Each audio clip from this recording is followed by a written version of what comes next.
Assalamualaikum warahmatullahi wabarakatuh. Alhamdulillahirrabbilalamin. Wassalatu wassalamu ala syafil anbiya wal mursalin. Sayyidina Muhammadin wa ala alihi wa sahbihi ajma'in. Rabbi shrah li sadri wa yassir li amri wahlul 'uqdatam min lisani yafqahu qawli. Anak-anakku sekalian, dalam kesempatan kali ini saya akan memberikan pembelajaran tentang hal-hal yang menjadi kesulitan siswa dalam mempelajari sains, khususnya di rumus dan hitungan. Untuk itu, sebagai dasar dalam belajar sains supaya belajar sains itu mudah, maka sebenarnya dalam belajar sains itu ada trik sehingga kalian tidak kesulitan dalam memahami atau mempelajari sains, khususnya di bagian hitungan dan rumus. Maka itu ada trik dasar untuk belajar itu sehingga kalian bisa menjadi mudah. Anak-anakku sekalian, sumber dari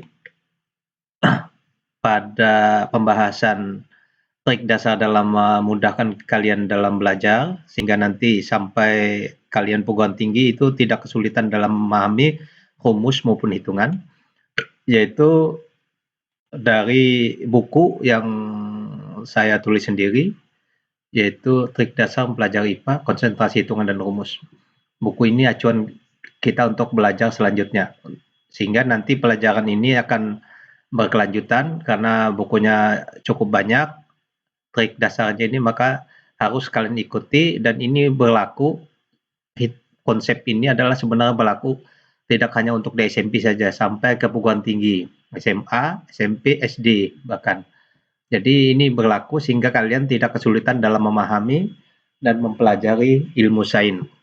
Anak-anak sekalian, pada tahap yang pertama di buku ini akan Bapak jelaskan, yaitu hal-hal ketentuan-ketentuan dalam sains yang berlaku sedunia. Jadi bukan se-Indonesia saja, sedunia. Jadi misalnya kalau kita di SD, penulisan kali itu pakai cross, di pelajaran di SMP, karena kita sudah masuk ke pelajaran sains, maka penulisan cross itu, penulisan kali biasanya kita menggunakan tanda silang seperti ini, sedangkan di pelajaran sains di tingkat yang lebih tinggi sampai ke perguruan tinggi itu tidak menggunakan kali kebanyakan, tapi menggunakan penulisan menggunakan titik atau diapit ke dua bagian, A dan B, atau AB saja. Ini perhatikan, maka itu sudah memberi makna bahwa itu adalah merupakan perkalian. Jadi suatu contoh, kalau kita di SD, A kali B. Kalau di tingkat yang sudah belajar ilmu sains, mulai SMP, SMA, maka kali itu diganti penulisannya menjadi A titik atau dot B. A dot B itu maknanya sama saja dengan A kali B. Atau hanya ditulis AB saja, itu memberikan makna bahwa itu adalah bagian daripada A dan B itu adalah merupakan perkalian. Ingat, kali ini yang ini jarang dipakai, yang ini yang sering dipakai sampai ke perguruan tinggi, yaitu maknanya adalah perkalian. Suatu contoh, ini dasar-dasar ini yang harus kamu pegang dan kamu pahami. Suatu contoh, misalnya A sama dengan berapa? Jika A adalah 2, B adalah 3, seumpama. Ini suatu keadaan, persamaan, atau persamaan logika nantinya, sehingga kalian tidak sulit. Jika A dan B, A2, B3, sedangkan suatu persamaan adalah A dot B. Berapa hasilnya? Maka A dot B itu dimaknai kali, sehingga A dot B itu sama saja dengan A-nya 2, B-nya 3, sehingga sama dengan 6. Jadi persamaan logika itu A dot B memberikan makna sama dengan 6, karena ketentuannya A dot B itu adalah merupakan suatu perkalian. Kita lanjutkan. Perkalian A dan B, titik, jadi ini sudah titik, ada itu maknanya sama. Nanti cara mengubah, Kalau persamaannya agak beda lagi, nanti kita akan bahas lagi. Ini yang dasar dulu, trik dasar. Kemudian dalam sains, A bagi B, kalau kita A bagi B, ini kalau kita pelajaran di SD, tidak dituliskan dalam bentuk lambang titik dua, tapi kebanyakan dituliskan A garis bawah atau A garis miring. Jadi suatu persamaan A dibagi B, biasanya kita tulis begini di SD. Ini kalau belajar sains tidak tulis seperti ini lagi, yaitu tulis A atau perbandingan banding B atau garis bawah. Atau bisa juga ditulis A garis miring B.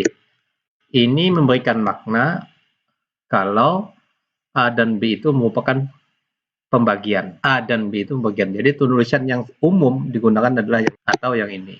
Ini tidak berlaku. Tanda ini. Sehingga ini yang perlu kalian pahami dasar-dasar dalam penulisan ini. Jadi A banding B atau A bagi B itu sama saja dengan A garis bawah B atau A garis miring B. Ini penulisan sains. Sehingga nanti kalian tidak kebingungan dalam belajar sains selanjutnya, malah menjadi mudah asal mengikuti prinsip-prinsip dasar dalam buku ini. Anak-anakku sekalian, suatu contoh. Jika A adalah 12 ini, B 2, berapa ya? Berapa A per B? Jawabannya A per B berarti A dibagi B, yaitu A-nya 12 ini bagi B-nya 2, ini 2. 3 bagi 2. Berapa? Yaitu 6. Jadi gitu. Jadi dalam bahasa sains atau logika itu seperti itu. A per B atau memberikan makna bahwa A itu adalah dibagi oleh bilangan B. Sehingga jadi adalah cara-cara penulisan atau dasar dalam belajar sains. Sehingga kalian tidak mendapatkan kesulitan nanti sampai ke perguruan tinggi, sampai belajar ahli sains elektronika, fisika, mesin, mekanik, dan sebagainya. Ini adalah prinsip yang dasar. Hingga bahkan sampai ke profesor sekalipun, ini selalu seperti ini dipakai. Untuk selanjutnya, kita lanjutkan hal-hal yang paling dasar lagi dalam belajar sains, dalam penggunaan lambang buka kurung. Ini sering juga menyulitkan siswa karena tidak memahami hakikat lambang kurung itu. Padahal kalau sudah mengerti prinsipnya, maka sebenarnya tidak menjadi kesulitan yang akan digunakan. Nah, seperti ini. Ini anak-anakku sekalian, buka kurung itu dapat diartikan suatu kesatuan, ini gabungan. Jadi kalau buka kurung itu bukan hanya kurung-kurung begitu saja, itu memiliki makna. Ini dalam bahasa sains nanti atau logika, semua belajar sains itu pakai logika ini, yaitu memenuhi beberapa aturan. Suatu contoh misalnya A dan A dalam kurung plus B sama dengan C. Berarti kalau kita buat pernyataan adalah jumlah dari A dan B sama saja dengan C, atau C adalah merupakan penjumlahan dari A dan B. Maksudnya kurung itu satu kesatuan. Sehingga kalau dibuka kurung, itu nanti memiliki makna berbeda. Jadi buka kurung itu suatu kesatuan. B sama dengan C, maka berapa C jika A sama dengan 2, B sama dengan 3. Jawabnya adalah C adalah sama dengan 5. Karena A dan B adalah gabungan dari penjumlahan. Tapi kalau A dan B, C diketahui adalah, ini saya hapus dulu ininya. Jika C diketahui adalah 6, berapakah A dan B? Nah, ini nanti akan kita uraikan. Maka tidak bisa A adalah 2 atau B adalah 4. itu hanya alternatif. Yang jelas, bila C adalah 6, maka A dan B itu adalah jumlah dari, maka 6 itu adalah jumlah dari A dan B. Sehingga kemungkinannya bisa 2, sini pasti 4. Atau yang A-nya itu 4, sini pasti 2. Atau yang A-nya 5, sini pasti 1. Karena dia penggabungan. Itu selalu atau dibalik. Bisa jadi yang A1, yang B 5. Semua jumlahnya harus selalu 6. Karena jika C itu 6, maka alternatif kemungkinan A dan B adalah 2 dan 4, atau 4 dan 2, atau 5 dan 1, 1 dan 5. Atau bisa juga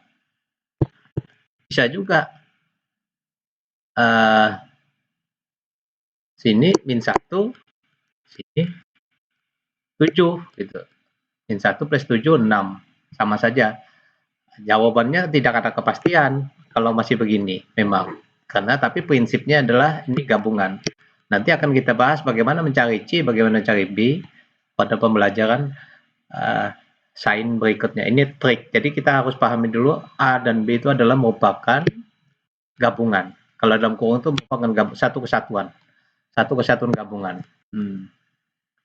Jadi kalau suatu kesamaan A plus B sama dengan C, maka itu nanti A dan B itu adalah merupakan gabungan. Tidak selalu A plus B. Jadi misalnya gabungan itu misalnya A dot B dot C sama dengan B umpama. Nah, ini bisa juga. Ini berarti A dot B dot C ini adalah gabungan. Seluruh ini kalau dikalikan, karena dot ini kali, itu adalah hasilnya sama saja dengan D. Gitu. Ini nanti berfungsi dalam bahasa logika. Selanjutnya, untuk pelajaran kita kali ini, kita cukupkan di sini. Akan kita lanjutkan lagi nanti pada pertemuan yang berikutnya. Ini dasar masih banyak lagi, masih panjang. Ini adalah pertemuan kita tentang trik dasar dalam memudahkan kita dalam belajar sains, dengan sumber buku adalah trik dasar dalam belajar ilmu sains IPA. Terima kasih, see you later. Billahi taufiq wal hidayah. Wassalamualaikum warahmatullahi wabarakatuh.